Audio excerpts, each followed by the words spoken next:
It's another quarter of negative growth for South Africa. Contraction in South Africa's GDP for the first 3 months of the year, down 2% compared to a year ago. It's the third quarter now, the third 3 months where South Africa has experienced negative growth. Some of the highlights include mining and quarrying going down by 21.5% in the first 3 months of the year. We saw manufacturing contract as well by 8.5% in those first 3 months.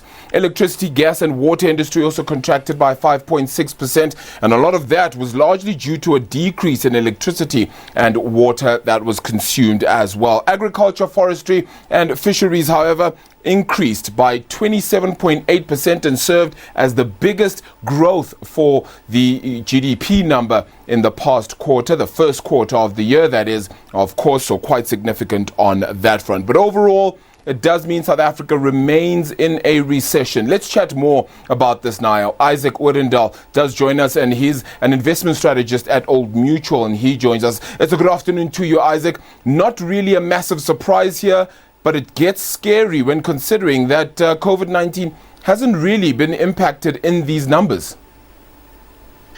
No, they haven't. I mean, these numbers were a little bit better than the market expected, but I mean, let's be honest, the first quarter is old news. I mean, the real blow to the economy happened in the second quarter. We know that the country went into lockdown, into that hard lockdown on the 27th of March, which was right at the end of the first quarter.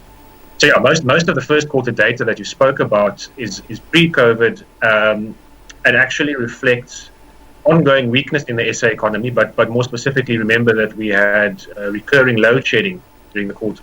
So those terrible manufacturing and mining numbers that you spoke about, those are really victims of load shedding. Izak, what happened then in the first 3 months? Why did we have such massive decreases, particularly with the likes of mining and quarrying decreasing by 21.5%? Is it really just that jagged little few days within the end of March that would have caused that, or are there other factors there as well? Yeah, look, the few days in March that the economy started preparing for lockdown definitely had an impact. But as I said, remember that there was weakness throughout the quarter, specifically related to electricity supply. And you know, so that's really the big issue. I mean, as you said, agriculture bounced back, but that is coming off quite a low base. You know, consumer spending was okay, but I think they're also a little bit supported by the fact that people were stockpiling ahead of the hard lockdown. So we did see actually retail sales ramp up into March. But in a nutshell, you know, the economy was on its knees going into the hard lockdown, and then we imposed one of the strictest lockdowns in the world. So that kind of explains where we are now. And when we do get the second quarter numbers, they're going to be absolutely horrific. Well, yeah, I was actually going to ask you really about that. Is a negative 2% contraction there perhaps a little bit of would be a little bit of a reprieve if that was the number we were to get on that front? How much worse could it get then in that second quarter between April and June? No, it is going to be off the charts. I mean, we've never seen anything like this. I mean, just to give you an idea, the Chinese economy went lockdown in the first quarter, so they're obviously a few months ahead of us in this whole coronavirus. And their quarter-on-quarter contraction in Q1 was minus 40. Similarly, in the US, they're tracking about minus 40 as well. So I think anywhere in the region of 20% to 40% is what we can expect for the second quarter. Simply because of lockdowns, because economic activity was so strictly constrained. So it's going to be historically bad. And I mean, 2% is a bad number, but it's going to pale in comparison. Yeah, absolutely scary then, if one thinks about it. We've had words, comments, thoughts, even the budget, of course, coming out last week, the supplementary budget that is from the finance minister. Did that serve to allay fears that we'd be only in this trench for a little while? And I say a little while, maybe the whole of this year, and then be able to get ourselves out of it. Did you get a sense that we're at least getting to those levels at the very least? look, I think in the third quarter the economy should start rebounding. So I think by the third quarter we're going to start seeing positive growth, but it's going to be from a very depressed base. So just bear that in mind.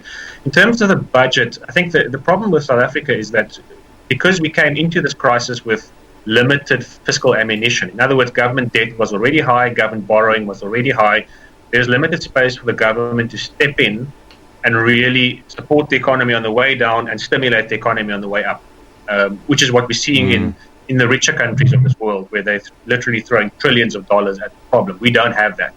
And therefore, the support is not going to come from government side, from the budget side. We've had interest rate cuts, which will help a little bit.